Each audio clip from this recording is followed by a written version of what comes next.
To remove restricted mode on TikTok, first of all, open your application, and what you need to do is tap on your profile and head over to the setting.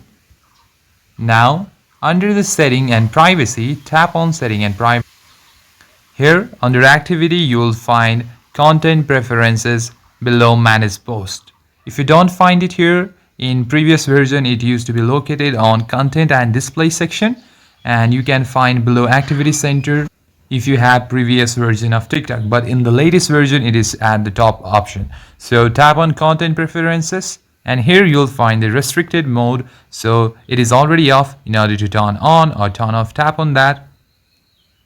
Now here it says it limits content that may not be comfortable for all audience.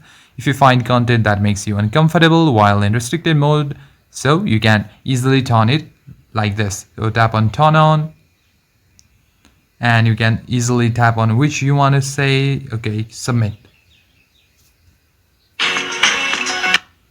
Now you can easily turn it off or turn it on using the same steps, and in this way you can easily enjoy TikTok using the explicit content, or you can limit your contents. So that's it guys. Hope you find this video very useful.